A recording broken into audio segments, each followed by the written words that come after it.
तो स्वागत है आप सभी का इस चैनल पर। चलिए अब हम कक्षा 9वीं के वार्षिक परीक्षा के अंतर्गत गणित विषय के 2022 में पूछे जाने वाले एक अंक के वैकल्पिक प्रश्नों को देख रहे हैं। यहाँ पे एक शब्द अथवा वाक्य में उत्तर देने वाले प्रश्नों को हल करेंगे। रैखिक समीकरण में चर की अधिकतम घात होती है तो हमेशा याद रखना है 1 होती है। इसके बाद बिंदु 3 2 ऋण 2 किस चतुर्थांश में स्थित है, तो यह आपका चतुर्थ चतुर्थांश में स्थित होगा। इसके बाद अगला है 2 3 4 का समांतर माध्य, तीनों का योग कर ले, 2 3 5 4 9 और 3 का भाग देता है तो 3 आएगा। इसके बाद प्रायिकता का जो अधिकतम मान होता है वह 1 के बराबर होता है और 100 घात के एक पदी का उदाहरण दीजिए, तो यहाँ पे आप 1/100 भी लिख सकते हैं। जैसा कि हम देख रहे हैं अगला प्रश्न है, यहाँ पे एक शब्द में उत्तर देने वाले हीरोन के सूत्र में अर्ध परिमाप का सूत्र लिखिए। तो यहाँ पे हीरोन के सूत्र में अर्ध परिमाप का सूत्र होता है S बराबर A धन B धन C बटा 2 के बराबर। अगला प्रश्न है 2 की घात 4 का मान होता है, तो 2 को 4 बार आपस में आप गुणा कर दें, वही इसका मान होगा अर्थात 8। इसके बाद किसी चतुर्भुज में कितने शीर्ष होते हैं, तो चतुर्भुज में आप देखते हैं कि 4 शीर्ष होते हैं, तो इसे हम लिखेंगे कि 4 शीर्ष होते हैं। और प्रथम 5 प्राकृत संख्याओं का समांतर माध्य होता है, तो प्रथम 5 प्राकृत संख्याएं 1 धन 2 धन 3 धन 4 धन 5, इसको सरल करेंगे और 5 से भाग दे देंगे समांतर माध्य ज्ञात करने के लिए।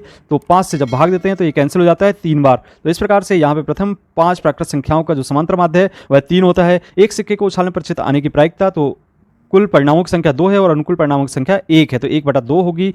चलिए अगला प्रश्न देख रहे हैं यहाँ पे, जैसा कि हमें दिखाई दे रहा है यहाँ पे छायांकित भाग में भिन्न के रूप लिखना है, तो यहाँ पे इसका मान होगा 3/4 के बराबर। और यहाँ पे एक सिक्के को उछालने पर चित आने की प्रायिकता क्या होती है, तो चित आने की प्रायिकता हमेशा याद रखना 1/2 के बराबर होती है। अगला प्रश्न है 4 भागित 1/2 का मान, तो इसे हम ऐसे लिख सकते हैं 4 गुणित 2/1, अर्थात यहाँ पे 4 दूनी 8 आ जाएगा इसका आंसर। अब यहाँ पे अगला प्रश्न है 1/4 का दशमलव रूप, 1 में 4 का यदि आप भाग देते हैं तो 0.25 के बराबर हमें प्राप्त हो जाता है। शंकु के आयतन का सूत्र लिखना है, तो 1/3 पाई आर स्क्वायर एच के बराबर होता है। और अंत में यहाँ पे हम देख रहे हैं अगला प्रश्न, भिन्न 1/7 का दशमलव रूप क्या होगा, तो इसे हम लिख सकते हैं 0.14 के बराबर 1 में 7 का भाग देने पर।